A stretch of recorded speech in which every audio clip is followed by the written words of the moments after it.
5000 North 18th Street, Bridge 17, engine 3.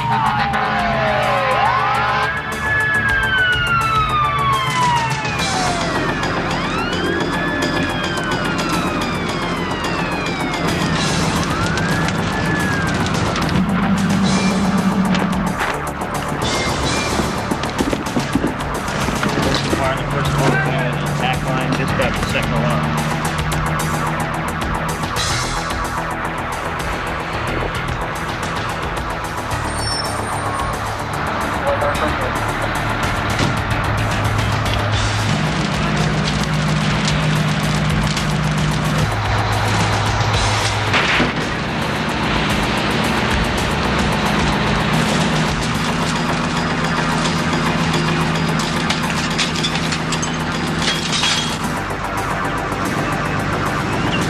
On the scene, North 18th Street. I'll assume command at this time.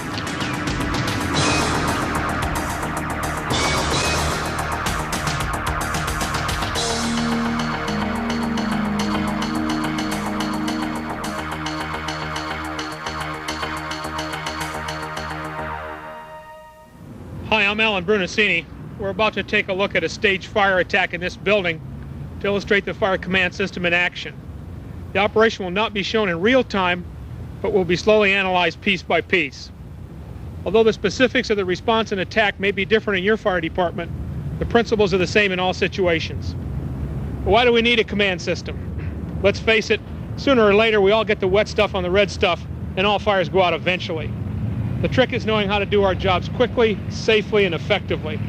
The only way that I know to do that on a regular basis is to use a fire command system. What you're about to see will help you understand how a fire command system works and why you simply can't afford to operate without one.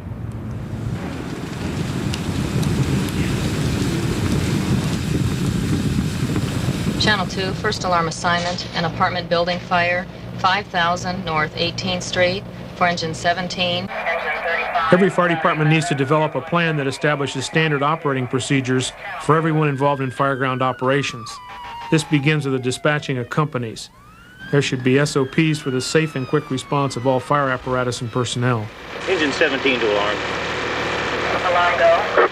Engine 17's on the scene, assuming 18th Street command. We have smoke showing from a medium-sized two-story apartment building. Engine 17's laying in a supply line.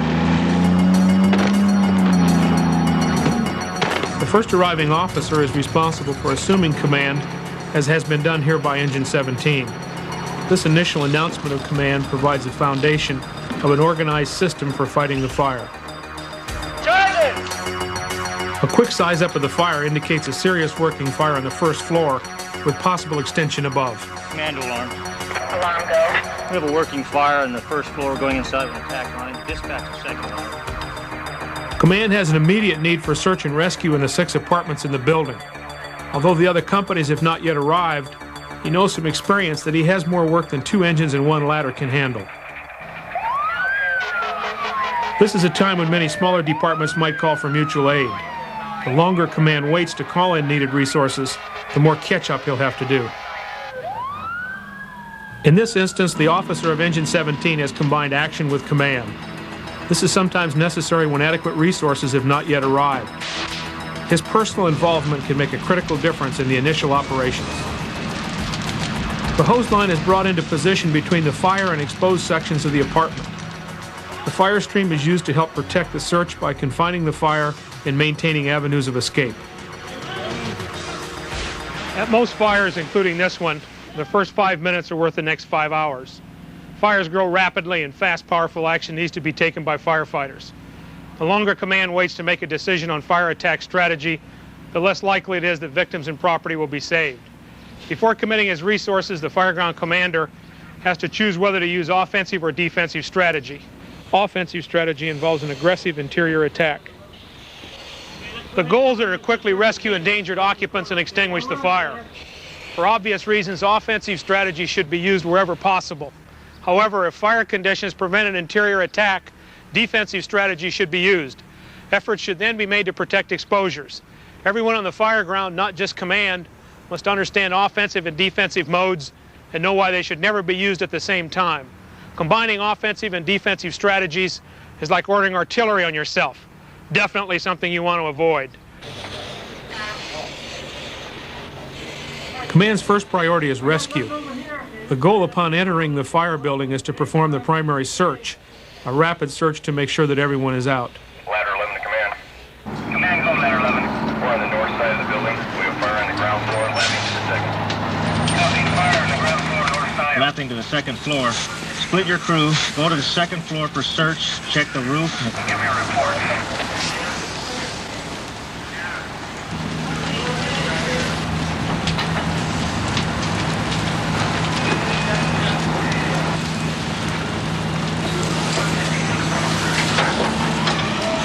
The first arriving companies of the attack team should automatically take key positions on the fire ground.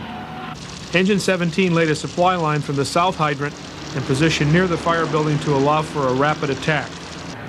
Ladder 11 took a spot that allowed the aerial to be raised to the roof, providing access for firefighters for vertical ventilation. Units arriving after the initial attack team should usually stop about a block from the scene, remaining uncommitted until ordered into action by command. This SOP is known as Level 1 staging. It helps prevent unnecessary congestion at the fire scene by giving command time to develop assignments that fit his plan of attack. I want you to lay a supply line to the north side, take a line to the second floor over the fire, and assist ladder 11.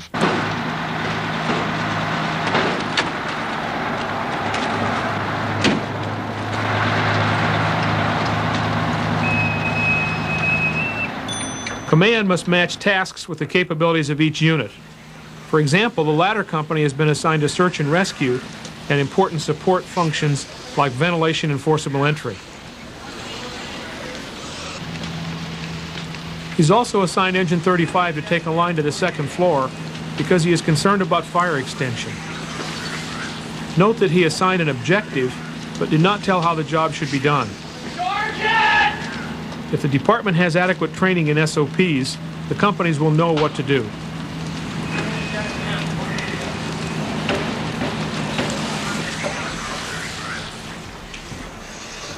Command is continuing to stay within the rescue tactical priority.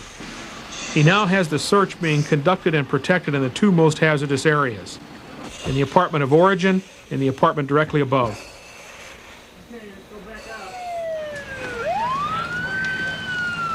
Ambulance 17 on the scene.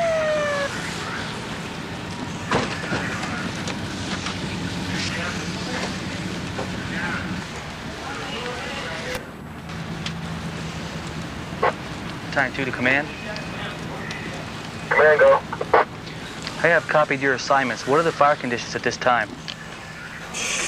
We have a working fire on the first floor with possible extension to the second floor. Ladder 11 reports smoke on the second floor. Okay, I copy. Working fire on the first floor. I'll assume command. I want you to be Sector 1.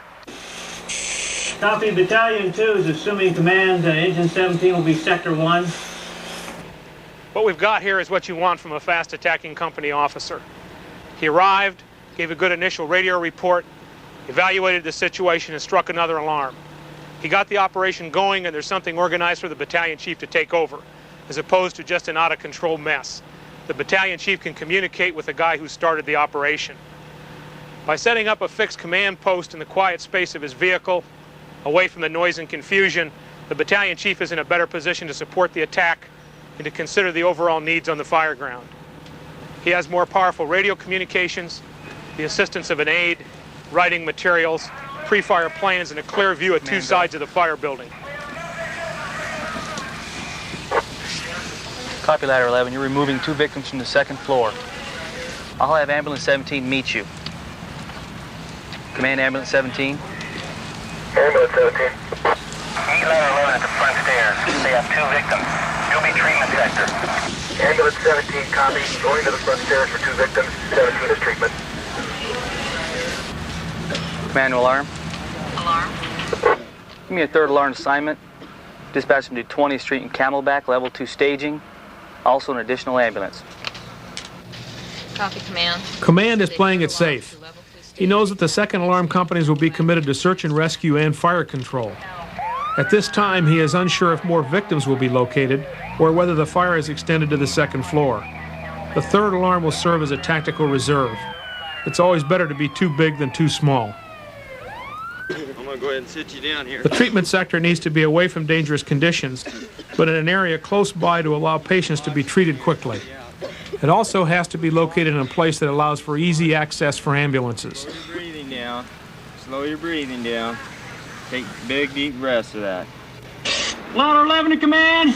Command, go. We have an all clear in the apartment above the fire. Copy, and all clear on the apartment above the fire. You will be Sector 2.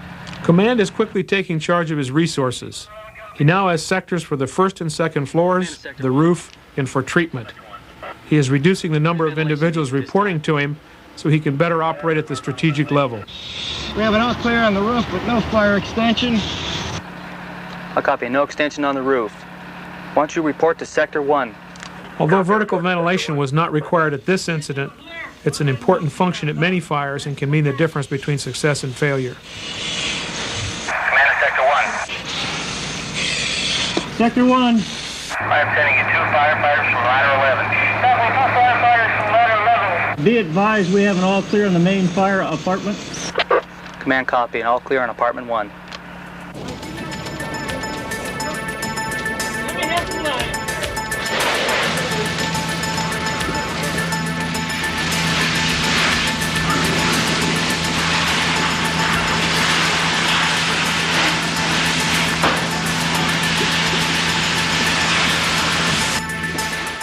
Effective radio communications help establish the foundation of the fire command system. I need a second line in here.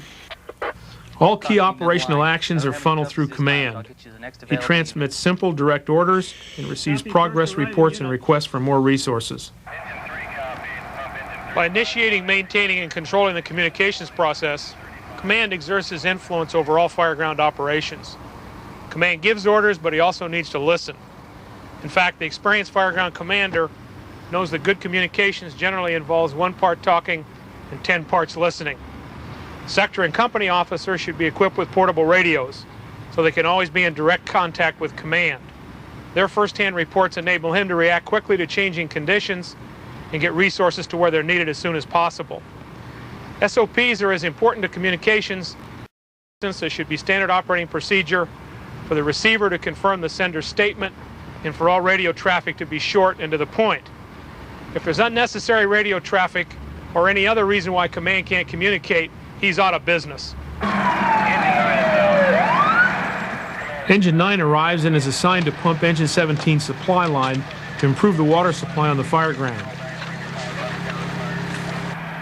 The crew is assigned to take a backup hand line from Engine 17 to the fire apartment. As the rest of the second alarm assignment arrives, they are given specific orders by command. Ladder 9's crew is split and assigned to assist Sectors 1 and 2 with search and rescue and fire control. Engine 3 is ordered to pump Engine 35's supply line and provide a backup hand line to the second floor.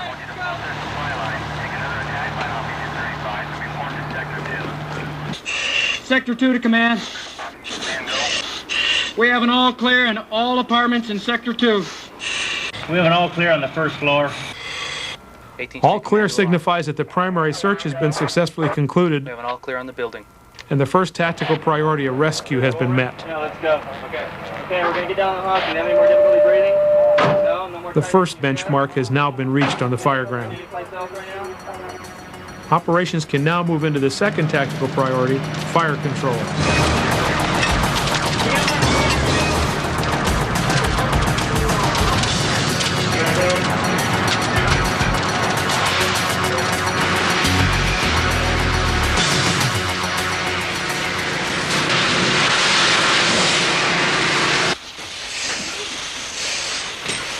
Engine 35 is checking for fire extension on the second floor. Safety should always be a priority during all phases of the fireground operation. Although there are no visible signs of danger, firefighters continue to wear full protective gear, including SCBA, and they work in teams under the protection of a charged hose line.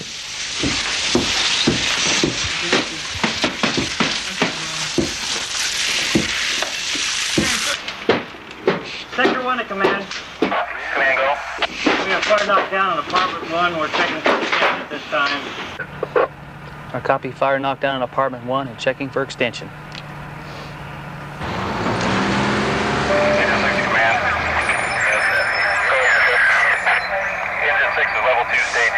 Level 2 staging relieves command of the need to locate resources by placing them in a single convenient location under the control of a staging sector officer.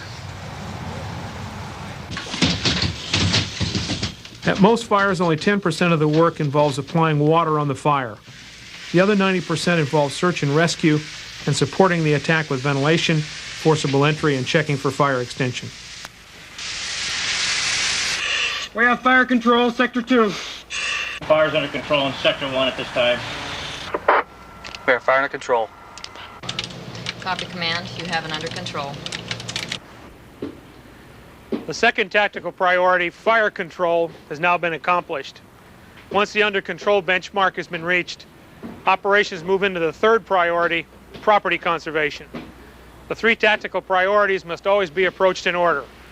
Rescue comes first, fire control second, and property conservation third. Many times, as in this fire, firefighters have to fight the fire in order to complete the primary search. But fire control must never be done at the expense of the search. When you hear war stories about victims being found 3 days after the fire, it's often because command forgot these basic priorities. A secondary search should be performed to determine if there are any fire victims not found during the primary search. Once this is complete, command should structure a thorough survey of the entire fire ground to evaluate fire extension and ensure extinguishment. Overhaul is a key element of property conservation. It stops additional damage from the original fire and eliminates the danger and embarrassment of rekindles. Overhaul should be done carefully to prevent evidence of fire cause from being shoveled out the window. Command staging. Staging, go. Send me a company to relieve ladder 11 and engine 17 in Sector 1 and have them bring in salvage covers. Staging, copy. You'll be getting ladder 12 to Sector 1 for salvage.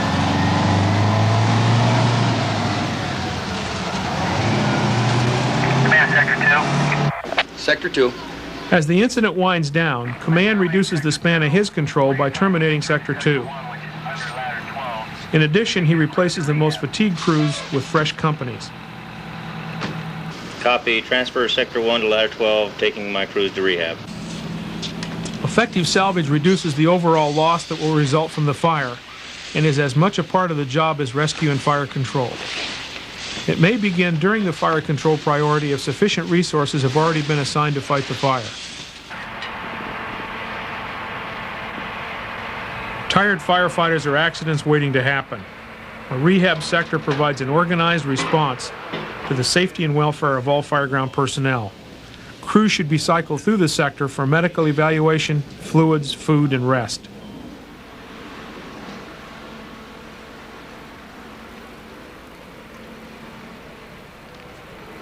Give me a progress report. We have a lost stop and completed all salvage operations. 18th Street Command alarm. The final benchmark has been reached. We have lost stopped at the building. The property conservation priority is complete. When command comes to the end of the tactical priorities, he must decommit the operating companies and terminate command. It makes sense to return companies based on their fatigue factor.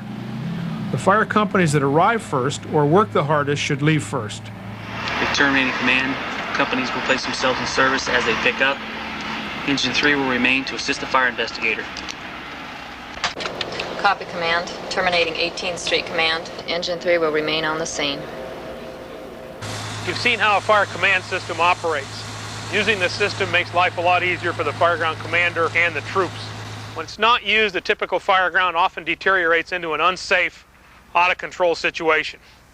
For victims, this often means unnecessary property damage and sometimes injuries or even death. For firefighters, it usually means they get frustrated, they get beat up, and sometimes they get seriously hurt.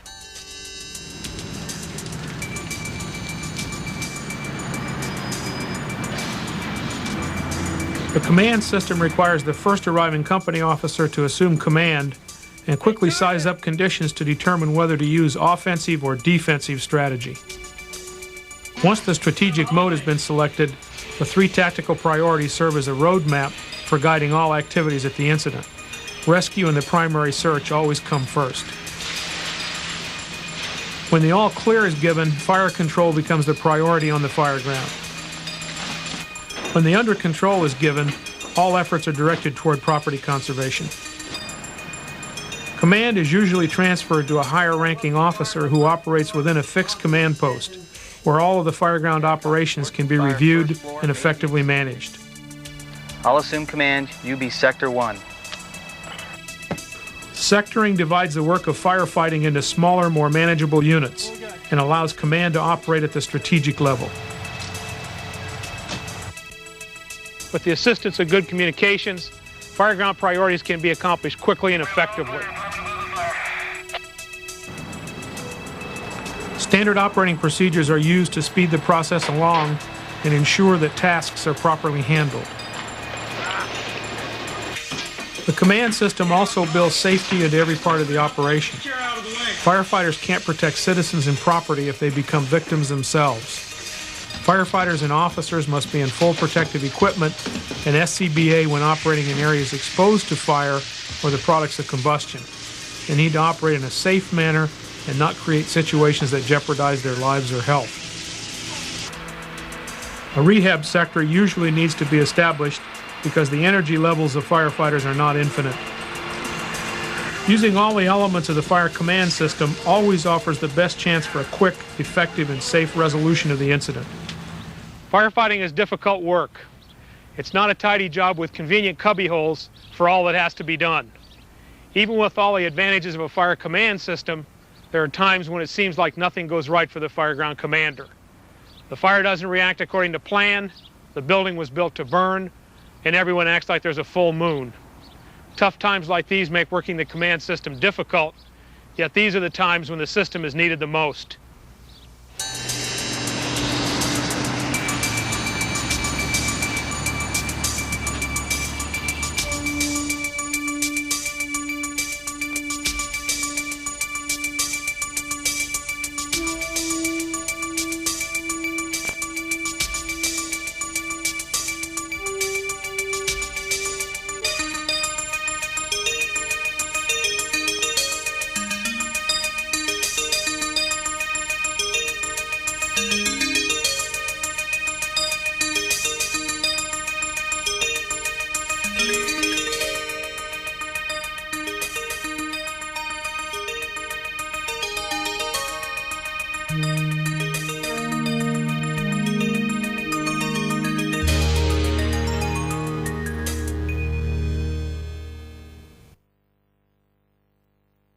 Crossing over the hoses.